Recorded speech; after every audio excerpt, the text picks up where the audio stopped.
नमस्कार दोस्तों, आप सभी का स्वागत है। किसी नगर में एक सेठ जी रहते थे। उनके घर के नजदीक ही एक मंदिर जगत का पालनहार था। एक रात्रि को पुजारी के कीर्तन की ध्वनि के कारण उन्हें ठीक से नींद नहीं आई। सुबह उन्होंने पुजारी जी को खूब डांटा कि यह सब क्या है। पुजारी जी, एकादशमी का जागरण कीर्तन चल रहा था। सेठ जी, जागरण कीर्तन करते हो तो क्या हमारी नींद हराम करोगे? अच्छी नींद के बाद ही व्यक्ति काम करने के लिए तैयार हो पाता है, फिर कमाता है, तब खाता है। पुजारी, सेठ जी, खिलाता तो वह है, खिलाने वाला ही है। सेठ जी, कौन खिलाता है? क्या तुम्हारा भगवान खिलाने आएगा? पुजारी, वही तो खिलाता है। सेठ जी, क्या भगवान खिलाने आता है? हम कमाते हैं तब खाते हैं। पुजारी, नियमित होता है तुम्हारा कमाना और पत्नी का रोटी बनाना, बाकी सबको खिलाने वाला सबका पालनहार तो वह जगन्नाथ ही है। सेठ जी, क्या पालनहार लगा रखा है? बाबा आदम के जमाने की बात करते हो? क्या तुम्हारा पालने वाला एक एक को आकर खिलाता है? हम कमाते हैं तभी तो खाते हैं। पुजारी, सभी को वही खिलाता है। सेठ जी, हम नहीं खाते उसका दिया। पुजारी, नहीं खाओ तो मारकर भी खिलाता है। सेठ, पुजारी जी, अगर तुम्हारा भगवान मुझे 24 घंटों में नहीं खिला पाया तो फिर तुम्हें अपना यह भजन कीर्तन सदा के लिए बंद करना होगा। पुजारी, मैं जानता हूँ कि तुम्हारी पहुँच बहुत ऊपर तक है, लेकिन उसके हाथ बड़े लंबे हैं। तब तक वह नहीं चाहता तब तक किसी का बाल भी बांका नहीं हो सकता। आजमा कर देख लेना। पुजारी की निष्ठा परखने के लिए सेठ जी घोर जंगल में चले गए और एक विशालकाय वृक्ष की ऊंची डाल पर यह सोचकर बैठ गए कि अब देखता हूँ इधर कौन खिलाने आता है। 24 घंटे बीत जाएंगे और पुजारी की हार हो जाएगी।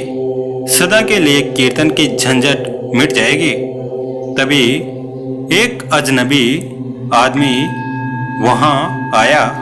उसने उसी वृक्ष के नीचे आराम किया, फिर अपना सामान उठाकर चल दिया, लेकिन अपना एक थैला वहीं भूल गया या छोड़ गया, ये ईश्वर ही जाने।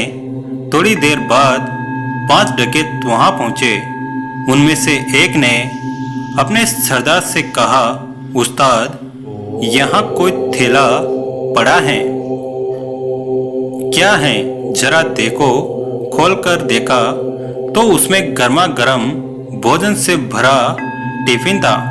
उस्ताद, भूख लगी है, लगता है यह भोजन भगवान ने हमारे लिए ही भेजा है। अरे, तेरा भगवान यहाँ कैसे भोजन भेजेगा?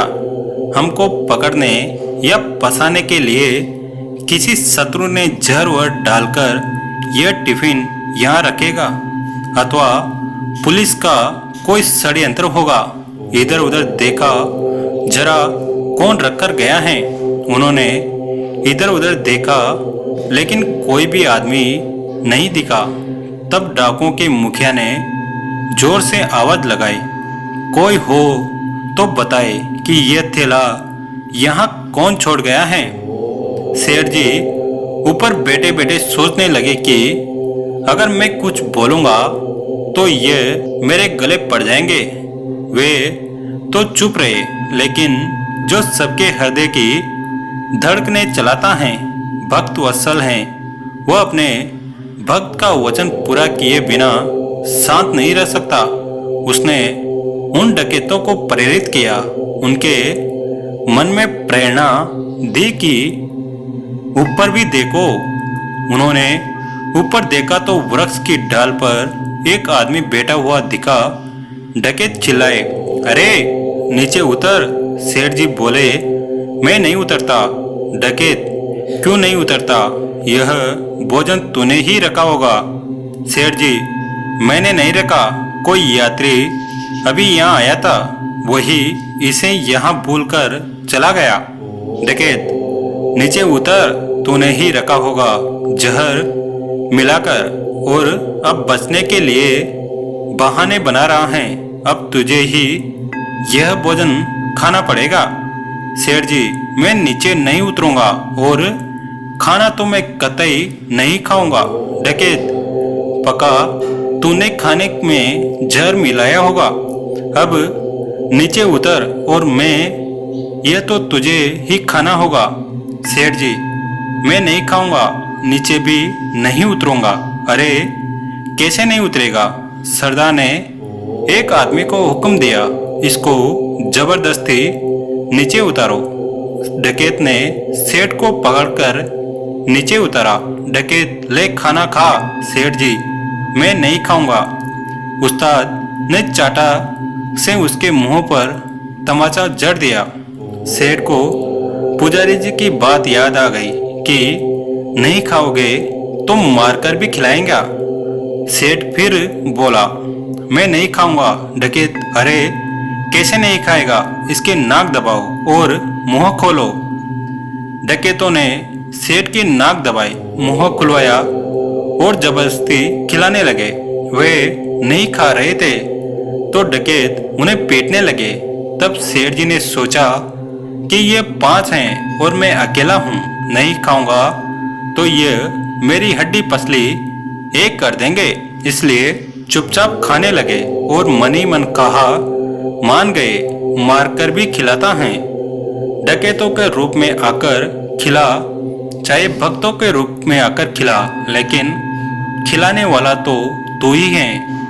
आपने पुजारी की बात सत्य साबित कर दिखाई। सेठ के मन में भक्ति की विचारधारा फूट पड़ी। उनको मार पीट कर डकैत वहां से चले गए तो सेठ जी भागे और पुजारी जी के पास आकर बोले, पुजारी जी मान गए आपकी बात कि नहीं खाए तो वह मारकर भी खिलाता है। सत्य यही है कि परमात्मा ही जगत की व्यवस्था का कुशल सुचालक करते हैं। अतः परमात्मा पर विश्वास ही नहीं बल्कि दृढ़ विश्वास होना चाहिए। दोस्तों, कमेंट करके जरूर बताएं कि आपको कहानी कैसी लगी। वीडियो को लाइक करें, चैनल को सब्सक्राइब करें। धन्यवाद।